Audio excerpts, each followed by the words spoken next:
네, 원투펀치 고품격 클래식으로 돌아왔습니다. 아, 저번에 한번 이렇게 세 분이 함께 뭉쳤었는데 다시 한번 이렇게 뭉쳤어요. 오늘은 또 좋은 소식이 있잖아요. 이번 국가대표 A매치 2경기 모두 승리를 했고요. 이라크전 같은 경우에는 9년 만에 최종 예선 원정 무승 징크스를 깼습니다. 근데 그 고품격 클래식이라는 용어는 이 장지현 위원이 끼면은 제가 봤을 때는 날라리 클래식의 의미가 좀 더 강한 것 같아가지고. 아, 그냥 왜 이런 얘기 안 하시나 했어요. 왜냐면 레드 할 때 좀 고품격을 많이 쓰거든요, 위원님. 그랬더니 이제 레드만 하지 않는다고 좀 뭐라고 하시는데 어떻게 생각하세요? 글쎄요. 고품격 클래식은 고품격 날라리라는 모토를 제가 처음 이렇게 해가지고 그걸로 밀고 나갔거든요. 네. 그러니까 이게 세 명이 모일 때는 원투펀치는 사실은 원래는 고품격 날라리예요. 맞아요. 모토가. 아니 네. 그런데 우리 이명철 위원 저 파릇파릇한 훌륭한 해설위원을 날라리로 만들지 마세요.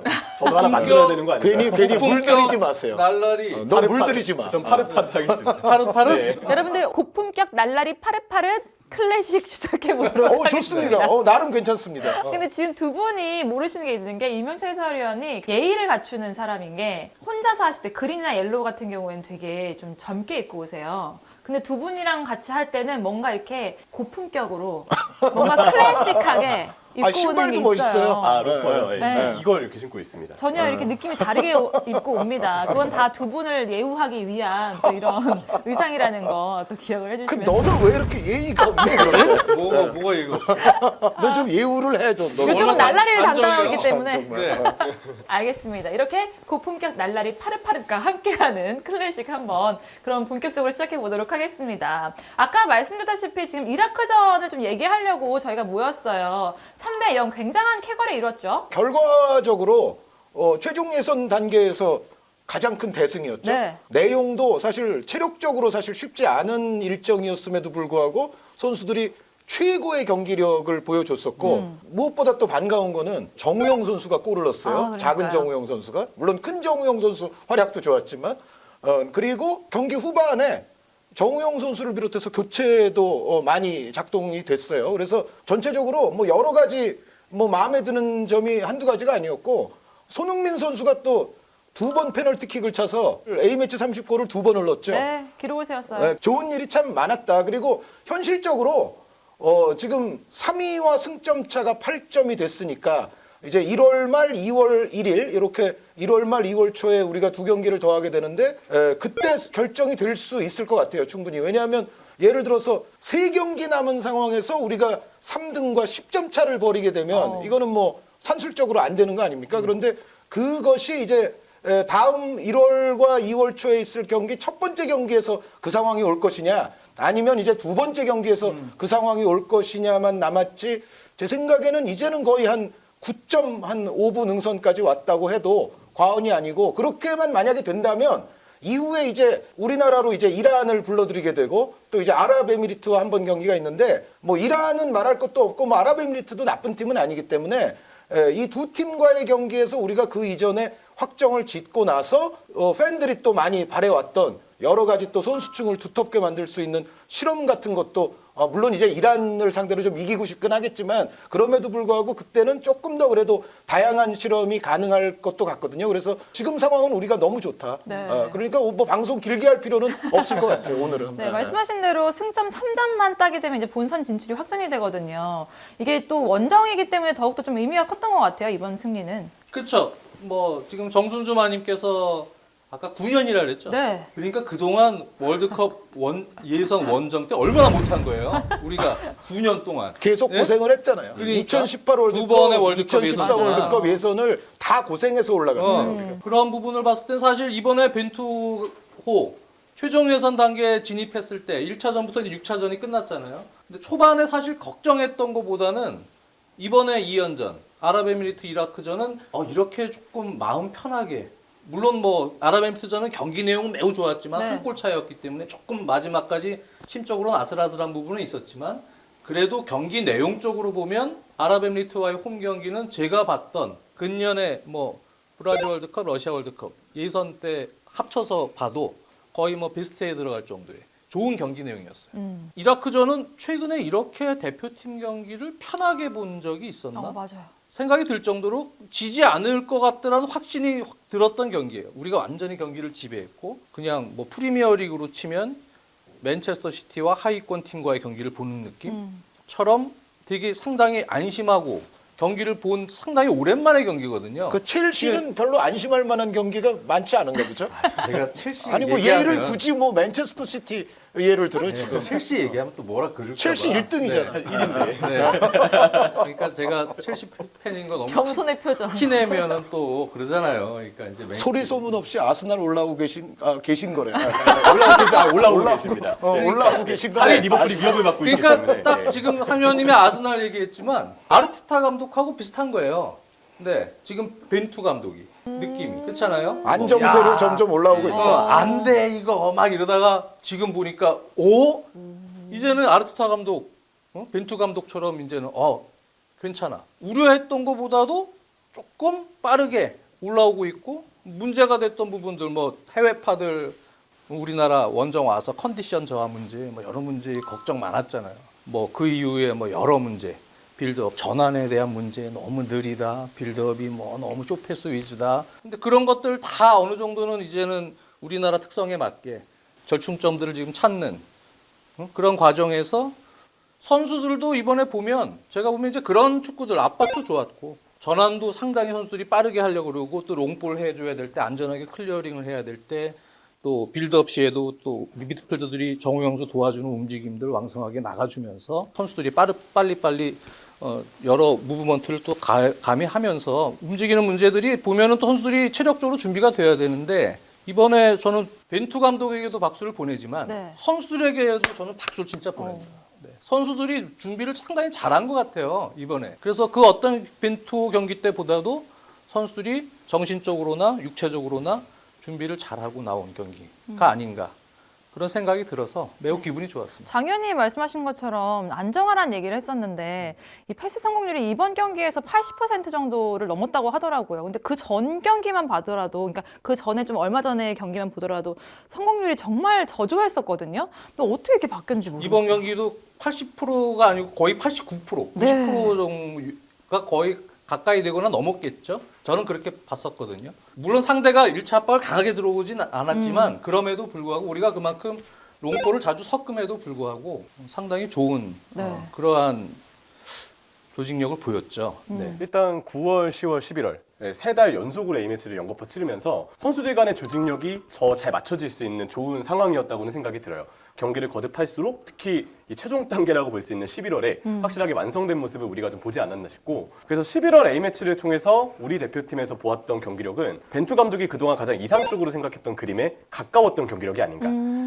빌드업이 그동안 너무 제한적이고 선수들 간의 어떤 호흡적인 부분도 혹은 패스에서의 어떤 정확도도 좀 흔들리는 모습이 있었지만 시간이 지나면서 감독의 철학이나 혹은 선수들 간의 호흡이 조직력과 같이 점점 올라오면서 점점 완성을 향해 가고 있는 단계가 됐다고 생각이 들어요. 네. 이 부분에서는 역시 포인트를 잡아야 될 부분이 저는 중원이라고 생각을 하는데 이번 9월, 10월, 11월 A매치를 연거푸 치르면서 황인범 선수가 정우영의 최적의 파트너라는 걸 좋죠. 발견했고 지난달 시리아전에 황인범, 정우영, 근데 여기에 센트럴 손흥민이 공격형 미드필더로 나왔잖아요. 그리고 송민규, 황희찬, 황의조 선수가 당시에 3톱으로 나왔고 근데 이 조합의 문제점이 중원이 결국 손흥민 선수가 한 자리를 차지하게 되면 어쩔 수 없이 숫자가 부족해지면서 밸런스적으로는 좀 불안한 구조가 발생할 수밖에 없어요. 근데 이번 11월 A매치에서는 이재성 선수까지 포함을 해서 이란전부터 시작해서 이재성, 황인범, 정우영의 3명의 미드필드가 구축이 됐는데 이 3명의 미드필드가 굉장히 이상적인 조합이라고 생각이 들었습니다. 일단 수비형 미드필드의 정우영 선수가 이 피지컬이나 공중볼을 통한 상대에 대한 경합이라든지 또 볼 줄기를 후방에서 잘 뿌려주면서 관리해주는 모습을 보여줬고 황인범 선수가 그 옆에 파트너가 되면서 정우영 선수 쪽으로 자칫 쏠릴 수 있는 압박도 분산시켜주고 넓은 활동량을 바탕으로 공격을 풀어주면서 패스 구질이 굉장히 다양했죠. 롱패스도 그렇고 좌우 전환도 그렇고 전방으로 볼을 배급하는 부분에서도 황인범 선수가 대표팀의 패스 퀄리티를 빌드업 퀄리티를 꽤 많이 키워준 부분이 있다고 생각이 들어요. 이 황인범 선수가 조합의 한 자리를 차지함으로써 벤투 감독이 원했던 빌드업의 그림이 훨씬 더 그려지지 않았나. 그리고 이재성 선수 역시 마찬가지인데 정우영, 황인범만으로는 조금 어려울 수 있는 중원의 기동력을 이재성 선수까지 같이 가세하면서 압박이라든지 혹은 중원에서의 패스 플레이라든지 이재성 선수도 볼을 잡고 짧게 풀어주거나 동료에게 키패스를 뿌리는데 매우 능한 선수인데 분명 이렇게 3명의 미드필드가 안정적으로 정착이 되면서 좋은 경기력으로 이어졌다 생각이 들더라고요. 네. 사실 경기를 이번 A매치 2경기를 치르기 전만 해도 뭐 황의조 선수와 김연건 선수가 없었기 때문에 좀 불안하다 이런 말도 있었거든요. 그런데도 불구하고 이번 2경기를 똑같이 선수 구성을 했단 말이에요. 그런 점을 봤을 때 이 선수 구성이 잘 먹혔잖아요. 거기에 대해서는 또 어떻게 생각하시나요? 황의조 선수, 김연건 선수는 이제 경쟁에 대한 어떤 추이를 조금 타야 된다. 네. 그런 생각이 들 정도로 성공적이었죠. 일단 권경원 선수 투입은 우리 또 파릇파릇 이명철 해설위원이 프리뷰 때 잘 예측을 해주셨던 대로 역시 현대 축구에서 빌드업을 하는 데 있어서는 오른발 센터백, 왼발 센터백 이렇게 구성이 되는 게 전체적인 윙백을 활용하기에도 좋고 또 중앙 미드필더가 내려와서 벌려주기도 좋고 전체적으로 굉장히 자연스러운 구도를 만들 수 있다는 점에서 권경원 선수 투입은 김연건 선수 자리에 굉장히 성공적이었죠. 그리고 권경원 선수와 김민재 선수의 합도 여태까지 김연건 선수가 주전을 오래 했음에도 불구하고 두 선수의 호흡이 괜찮더라고요. 그러니까 한 선수가 어떤 일을 하면 또 한 선수는 다른 것을 커버해주는 이러한 어떤 조화가 이번 경기들을 통해서 굉장히 잘 나타났기 때문에 전체적인 어떤 이제 연령이라든가 또 약간 그 김연건 선수가 좀 들쭉날쭉한 컨디션을 보여왔던 게 사실이라서 권경원이라는 아주 강력한 경쟁자, 경합 세력이 생겼다는 거는 저는 굉장히 바람직하다고 네. 여겨지고요. 그리고 황의조 선수와 이제 조규성 선수 문제는 조규성 선수가 여전히 이제 황의조 선수에 비해서는 부족한 부분들이 많죠. 이제 앞으로 보완해야 될 부분들이 많긴 한데 그럼에도 불구하고 이제 이런 건 있는 것 같아요. 조규성 선수 플레이를 봤을 때 이제 가장 좀 아쉬운 거는 정밀함의 부족이거든요. 네네. 그러니까 패스라든가 이런 플레이를 할 때 뭔가 좀 정교함이 떨어지고 그러니까 패스 미스 전방에서 약간 키핑 미스 이제 이런 부분들이 나오긴 하는데 그럼에도 불구하고 조규성 선수가 잘했던 거는 역시 이른바 오프 더 볼 움직임.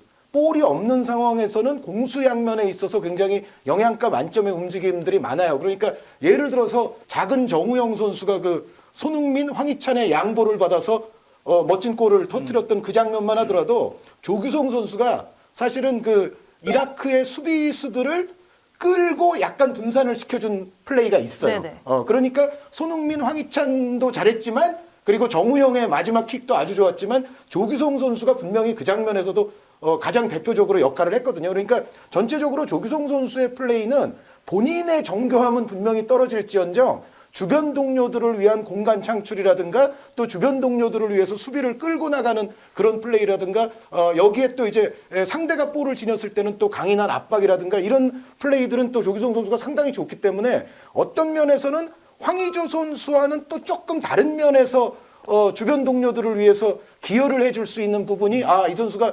있구나라는 거를 요번에 또 확인했던 계기였어요. 그러니까 물론 이제 황의조 선수가 컨디션이 좋은 상황이라면 당연히 황의조 선수의 어떤 슈팅력, 득점력, 여러 가지 노련미 이런 부분들이 더 높이 평가될 수는 있겠지만 조규성 선수의 활용도와 활용 가치도 분명히 우리가 이번에 확인을 했다는 거는 네. 전체적인 그 선수층 면에서는 아주 큰 수확이라고 여겨지고요. 그리고 이명철 해설위원 말씀하신 그 황인범 선수 이번 이라크전 끝나고도 어떤 언론에 얘기를 했지만 우리 팀의 마에스트로 같아요. 이제는 거의. 그러니까 마치 피를로, 차비 그리고 어떤 경우에는 램파드 뭐 이런 역할이 복합돼 있는 것 같은 그런 플레이를 황인범 선수에게서 느낄 수가 있었고 특히 이제 우리가 이라크전 같은 경우에는 이용 선수의 오른쪽 크로스를 할 수 있는 찬스가 많이 났었는데 네. 그것도 사실 보면은 황인범과 황희찬이 하프 스페이스 쪽에서 연계 플레이로 상대 수비를 많이 끌어놓고 침투하고 이런 움직임들이 많았기 때문에 오른쪽에서 이용 선수가 올라왔을 때는 좀 편안한 크로스할 수 있는 시간과 공간을 좀 가질 수가 있었거든요. 그래서 하프 스페이스의 거의 지배자 같은 모습이고 저 패스가 과연 들어갈까? 라는 순간에 있어서도 황인범 선수가 요즘 하나 찌르면 절묘하게 그게 또 패스가 통과를 해요. 그래서 거기다 정말 우리가 필요할 때는 골도 넣어주지 않습니까? 그래서 조금은 과장일 수도 있지만 피를로, 차비, 플러스 램파드 이제 이런 향기가 황인범 선수에게 느껴질 정도로 감사합니다. 우리 대표팀이 전체적으로 지금 향상되고 있는 굉장한 중심에 황인범이 놓여 있다. 네. 예전에 이제 기성용 선수가 대표팀에서 물러난 이후에 사실은 이른바 우리가 또 패스 마스터에 대한 약간 또 갈증도 있었잖아요. 그런데 황인범 선수가 여러 가지 영향가 있는 활동폭, 활동량 여기에 이제 패스 마스터까지 지금 보여주고 있기 때문에 이 정도라면은 황인범 선수는 요즘도 계속 그랬지만 거의 뭐 매 경기 지금 최고 평점 찍고 있지 않나라는 네. 생각입니다. 뭐 권경원, 뭐 지금 조규성, 황인범 선수까지 얘기를 해주셨는데 정말 이번에는 다 11명의 선수들이 각자의 역할을 잘해줬다라는 생각이 들거든요. 또 좀 얘기해주고 싶은 선수 있으실까요? 그렇죠. 팀이란 거는 이제 이 팀이 지금 말씀해 주신 것처럼 궤도에 올라왔다. 그런 생각이 드는 거는 보통 어떨 때 나타나냐. 물론 감독의 색깔도 분명하게 드러나면서 그 팀이 이제 어떤 색깔의 플레이를 펼치느냐도 중요하지만 베스트 11이 어느 정도 윤곽이 갖춰지고 네. 그리고 그 선수들마다 포지션마다 각자의 색깔이 확연하게 드러날 때 그럴 때 우리가 이제 예전에 무슨 팀은 정말 멋졌지 라고 할 때 베스트가 딱 연상이 되거든요. 그렇죠. 그렇게 이제 베스트가 어느 정도 연상이 되면서 그 선수들의 색깔들이 명확하게 구분이 될 때 그 팀은 비로소 궤도에 올라오는 거예요. 그러니까 전 선수들이 다 그런 색깔을 내려면 물론 뭐 쓰는 선수만 막 계속 쓰는 것 아니냐 예전에 벤투 감독에 대해서 그런 얘기도 우리가 많이 했지만 하지만 실질적으로는 부분적 변화는 계속 가져갔거든요. 그 안에서는 베스트 11 체제에서는 그 과정에서 뭐 우리가 생각을 해보면 1차전 때는 코로나 문제 때문에 정우영 선수가 나오질 못했었고 이라크전 때는 뭐 또 2차전 때는 뭐 또 손흥민 선수가 종아리 부상 때문에 또 못 나왔고 뭐 그 다음에는 뭐 선발로 뭐 조규성 선수가 또 들어간 상황에서 뭐 나상호 선수가 선발로 들어가거나 또 아까 얘기했처럼 한 경기는 또 손흥민 선수가 공격형 미드필더 세컨 스트라이커 롤을 또 봤던 경기가 있고 왼쪽 수비는 홍철 선수가 또 계속 봤었고 김진우 선수가 왔던 최근 두 경기를 빼면 그 전까지는 계속 부분적으로는 변화가 있었어요. 정우영 선수가 없을 때 황인범 선수가 6번 롤을 써서 내려가기도 하고. 근데 이제 이번에 두 경기에서 그래도 좋은 점은 물론 이제 황인주 선수가 오진 못했지만 조규성 선수가 나름대로 원하는 그런 역할들을 충분히 수행을 해줬죠. 움직임들을. 그러면서 이제 벤투 감독은 이렇게 베스트가 되는구나 라는 정도의 윤곽 그림이 나오는 단계에서 벤투 감독이 원했던 지금 선수 스쿼드 구성을 보면은 수비형 미드필더가 우리나라에서 많이 뽑질 않잖아요. 네네. 스쿼드에서 정우영 선수 정도만 실질적으로 홀딩 성향을 가진 수비형 미드필더고 많이 뽑지 않는다는 얘기는 공격적으로 계속 점유율을 우리가 아시아 팀하고 상대할 때는 주도해서 그래서 거기서 득점을 해서 안전하게 승점을 확보하는 것이 사실은 이 벤투 감독의 또 나름대로의 목표일 거예요. 그런 부분을 고려해 보면 그러면 지금 이 단계에서는 확실히 선수들마다 특성들이 다 색깔들을 발휘하고 있다. 정우영 선수 확실히 아시아 팀들이 최근 두 경기 압박을 강하게 안 하잖아요. 그럴 때는 6번 롤에서 빌드업 역할 그리고 약간 올라왔을 때 큰 전환을 통해서 사이드로 전환하는 역할 또 황인범, 이재성 두 선수가 빌드업을 도와주는 역할뿐만 아니고 이재성 선수는 왼쪽으로 또 메잘라 롤을 수행해주면서 도와주고 황인범 선수는 공격형 미드필더 10번 롤을 그동안 부족했던 창의성을 또 넣어주고 사이드는 넓게 김진수와 이용 예전에는 사실은 내려앉은 수비를 상대로 이번에도 다 내려앉았잖아요. 상대는 내려앉은 수비를 상대로 사이드 풀백에서 상당히 고립된 상황에서 힘든 크로스가 많았거든요. 근데 이번에 사실 고무적인 거는 중앙으로 잘 몰아놓는 작업을 잘했다. 그리고 나서 사이드로 전환이 됐기 때문에 사이드에서는 쉬운 크로스들을 계속 올릴 수 있었고요. 거기서 고무적인 건 그동안 문제가 됐던 크로스 상황에서 박스 안에 숫자가 부족하고 고립된 부분. 그런 부분도 최근 경기 보면 이번 두 경기 특히 김진수 선수 이쪽에서 크로스 오면은 바로 대각선으로 박스 안으로 들어와서 숫자 가세를 해주고 또 왼쪽에서는 이재성 같은 선수가 메잘라로를 잘 수행을 해주다 보니까 그쪽에서 다른 수비들을 달아주는 역할을 하고 손흥민 선수는 자연스럽게 중앙 쪽에서 박스 안에서 공격수 역할을 같이 수행할 수 있는 네. 역할들이 되니까 크로스가 와도 최근 경기는 숫자들이 확보가 돼 있어요.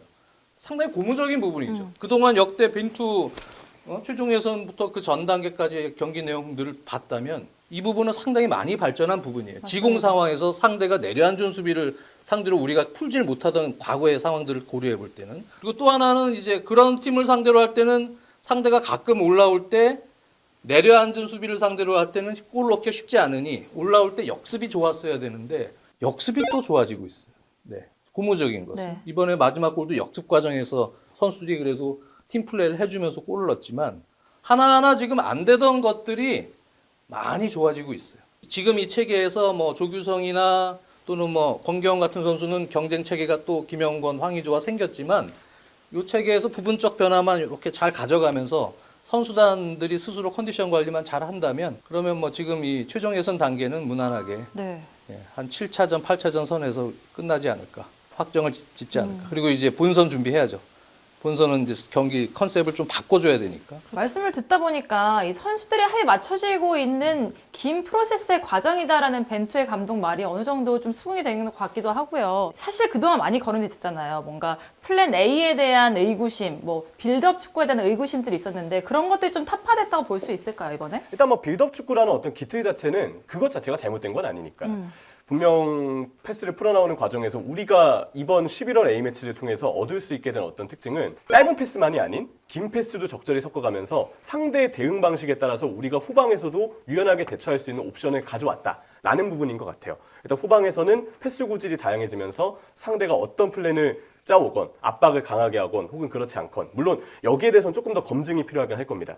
사실 이번에 만났던 아랍에미리트나 이라크의 전력 상황이 그렇게 좋았던 편이라고 보이지는 않거든요. 네. 그렇기 때문에 좀 더 적극적인 압박을 만났을 때 상황을 봐야 되겠지만 우리 대표팀이 그냥 빌드업을 풀어나오는 방식만 봤을 때는 분명 이전보다 좀 더 다양한 방식으로 풀어나오는 패턴이 많이 생겼다고 보여졌어요. 그래서 롱패스를 적절히 섞어서 상대 뒷공간을 찌르는 것. 이 과정에서 아까 장 의원님이 말씀하신 속공이나 역습이 좀 살아난 부분들도 뒷공간 침투하는 공격진 움직임을 뒤에서 한 번에 바라보고 뿌리는 롱패스가 많아졌기 때문에 그래서 우리의 시각적으로도 많이 보였던 특징들이라고 생각을 하고요. 그리고 저는 좌우 측면에서의 이 중앙 미드필드와 올라가는 풀백 그리고 역시 마찬가지로 움직임을 가져가면서 합을 맞춰줄 윙포워드 이 세 명 간의 트라이앵글뿐만이 아닌 중앙 쪽에서의 패스 루트도 제법 잘 만든 경기라고 생각이 들었어요. 이 부분은 중앙 쪽에서의 약속된 패턴들, 움직임들이 좀 잘 합이 맞아 떨어졌기 때문이라고 생각이 드는데 이 선에 황희찬이나 손흥민 혹은 최전방의 조규성 이 선수들 중에 한 명이 내려와서 미드필드의 볼을 잡아주면 그 내려온 지점에 가까운 중앙 미드필드가 뭐 이거는 왼쪽은 이재성, 오른쪽은 황인범이 되겠죠. 그 미드필드가 윙포워드가 비워놓게 된 공간으로 뛰어들어가면서 이선과 혹은 중앙 미드필드, 이 윙포워드와 중앙 미드필드 간의 스위칭이 적절하게 잘 이루어졌다는 생각이 들었어요. 그래서 이 황인범과 이재성의 패스 플레이를 조금 더 위쪽 지역에서도 우리가 많이 활용할 수 있었다. 그 말인즉슨 측면 쪽 넓은 지역에서만 볼이 순환되는 게 아니고 미드필드를 거쳐서 다양한 지점에서 상대 진영에서도 볼이 순환됐기 때문에 중앙 쪽에서도 혹은 반대로 전환하는 타이밍도 우리가 조금 더 빠르게 가져갈 수 있었다는 생각이 들었어요. 네. 그러니까 이 부분을 보면 우리의 공격 패턴, 빌드업을 풀어나오는 패턴은 분명 이전보다 좀 다양해졌다라는 부분들을 알 수가 있겠고 이게 결국 대표팀 전체적으로 봤을 때 대표팀의 조직력이 올라갔기 때문에 선수들 간의 연계를 풀어나가는 과정이 좀 더 다채로워졌고 그러면서 팀이 만들어내길 수 있는 플레이의 종류가 좀 더 많아졌다라는 생각은 듭니다. 네. 여기에 역시 빼놓을 수 없는 선수가 최전방의 조규성이 되겠죠. 윙포워드가 원래 공간을 만들어주는 것도 물론 좋았지만 조규성이 또 내려와주면서 공간을 만들어주니까 원래라면 황의조 선수도 공간을 좀 찾아 들어가는 스타일이고 옆에 있는 황희찬도 마찬가지고 또 송민규가 윙포워드로 나왔을 때 사실 송민규 선수도 포항과 전북에서 보여준 침투 능력이 괜찮은 선수니까 손흥민 선수가 이들을 조금 더 지원하는 형태로 뒤쪽에 머무는 경우가 아무래도 많을 수밖에 없었어요. 근데 최전방의 조규성은 아예 미드필드와 마주 서면서 본인이 볼을 잡기 위해 내려와주는 모습들이 많았었고 오히려 조규성이 내려와주면서 공간을 만드니까 황희찬, 뭐 손흥민 그리고 중앙 미드필드에 있는 이재성, 황인범 이 많은 선수들이 조금 더 공격적으로 올라갈 수 있는 역량이 나왔다고 생각이 들어요. 그래서 요즘에 손흥민 선수의 슈팅이 많아지는 부분은 확실히 최전방 조규성 선수의 어떤 공로 덕분에 조금 더 11월 A매치에서는 손흥민 선수의 슈팅을 많이 볼 수 있지 않았을까. 네. 그리고 전반적인 중앙에서의 선수들 간의 합이 잘 맞아떨어지면서 넓은 지역에서만의 어떤 패스 플레이가 아닌 중앙 지역을 위주로도 좀 더 다양하게 패스가 풀리면서 최종적으로는 우리가 해야 했던 박스 안 숫자 늘리기가 가능해졌다고 생각이 듭니다. 이게 밀집 수비 상대했던 제일 좋은 점이죠. 조규성 선수가 지금 잘하고 있어요. 생각 기대 이상으로 많이 올라오곤 있지만 대표팀 경험이 아직은 많지가 않은 상황에서 너무 또 띄워주면 근데 냉정한 얘기 하나 할게요. 네. 조규성 선수가 여기서 더 황의조 선수를 위협하는 선수가 되려면 골을 넣어야죠. 그렇죠. 그래서 지금 단계에서는 감독들도 그렇게 얘기를 할 거예요. 지금은 끝난 게 아니에요, 아직은. 물론 지금 여유가 이제 좀 생긴 거죠. 그래서 아직 제가 보면은 이제 조규성 선수는 예전에 비해서 이거 벌크업 많이 했잖아요. 그래서 본인 스스로가 몸싸움을 이제 좀 부딪혀 가면서 느낀 것이 아마 있었을 거예요. 아, 이렇게 내 체격에 이 정도 몸싸움 가지고는 안 되겠다. 그러니까 그 필요성이 있으니까 했겠죠. 벌크업을. 본인이 이제 그 힘을 길렀겠지만 제가 볼 때는 이제 우리가 본선 경기나 혹은 최종 예선 단계에서도 뭐 압박을 강하게 하는 팀이 아직까지 많지는 않지만 뭐 그런 팀이 혹 생길다. 그럴 때는 우리나라는 이제 정우영 선수 원홀딩 체계의 4-1-4-1이나 4-3-3이죠. 운영을 할 때는 사실은 그럴 때는 좀 고전하는 경우들이 있어요. 근데 최근에는 이제 예전에는 그렇게 압박 들어오면 정우영 선수가 좀 백패스하고 막 당황하고 그러다가 뭐 김영우 선수 이쪽에서 패스 주다가 끊기고 막 위험적 미스가 많고 그러니까 맨날 팬들이 뭐라 그러고 그랬잖아요. 근데 이제 지금은 선수들이 그런 상황이 오면은 그냥 찬단 말이죠. 네, 롱킥을 해서 위험적을 벗어나는데 그런 경기가 본선 가면 더 많아질 겁니다. 본선 가게 되면은 조편성이 어떻게 될지 모르겠지만 김치국을 먹는 단계는 아니지만 그 얘기가 아까 나왔으니까. 근데 지금 어쨌든 올라가는 팀들을 봤을 때 약한 조는 도저히 그러니까요. 안 나올 것 같아요. 예, 그러니까 그런 상황이 왔을 땐 우리가 그냥 때려 넣는 상황이 될 텐데 지금 보면 이제 조규성 선수가 물론 힘은 좋아졌어요. 벌크업을 해서 근육량이 늘고 공중볼에서도 몇 차례는 좋은 걸 떨고 났어요. 하지만 전체적으로 보면 아직은 완벽하게 상대의 센터백을 제압할 만한 그런 포스트 플레이를 하는 정도의 노하우는 아닙니다. 그러니까 본인 스스로가 제가 볼 때는 조규성 선수는 그런 노하우를 잘 가진 선수들 또는 뭐 롤모델이 있다면 더 본인이 계속 학습해서 업그레이드 시킬 수 있도록 노력을 해야 되고요. 조규성 선수 물론 착한 선수고 인성도 좋은 선수지만 그렇지만 또 본인이 나 잘하는 건가? 막 이럴 수도 있으니까 겸손하게 마무리 잘할 때까지 티켓 딸 때까지는 안전하게 가자. 아직 우리 확정 안 됐잖아요. 확정되면 그때 샴페인 터트리자. 네. 그리고 나서 이제 칭찬 막 하고 지금은 아직은 좀 조심스럽게. 이병철 해설님도 이제 마지막 두 분은 거의 마무리 말씀을 하신 것 같은데 네. 앞으로 어떻게 해야 되는지 뭐 이런 얘기 한마디 해주세요. 일단 저는 지금 분위기를 그래도 즐겼으면 좋겠어요. 물론 아직 확정된 게 아니고 1월에 있을 중동 2연전이 여전히 남아있기 때문에 부담이 되지만 11월에 보여준 경기력은 충분히 우리가 대표팀에게 기대했던 경기력들을 보여줬기 때문에 이렇게 벤투 감독이 원하는 이상향이 나왔고 이 그림이 월드컵을 2년 앞둔 시점에서는 충분히 괜찮은 그림이라고 생각이 들었거든요.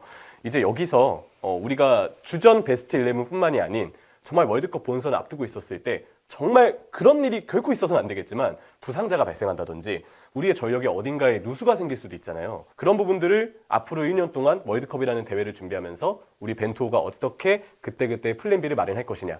사실 그 부분 때문에 이번에 선수층을 늘릴 수 있는 조규성과 권경원의 활약은 너무 반가웠다는 생각이 들어요. 네. 이걸 이제 1년 동안 계속 경기를 거듭하면서 더 많이 선수들을 이렇게 경우를 많이 늘릴 수 있어야 된다고 생각을 하고요. 일단 지금 보여준 경기력은 충분히 만족스러웠고 즐길만 하다.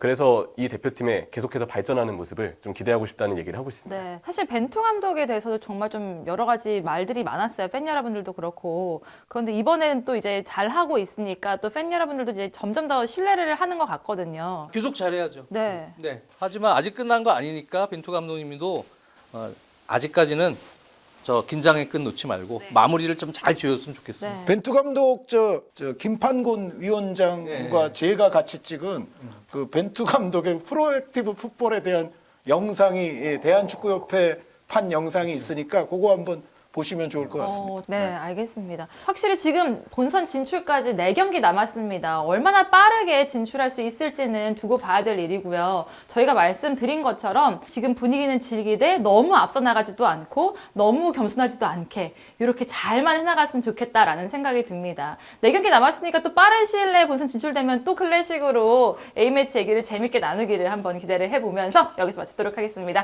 안녕히 계세요.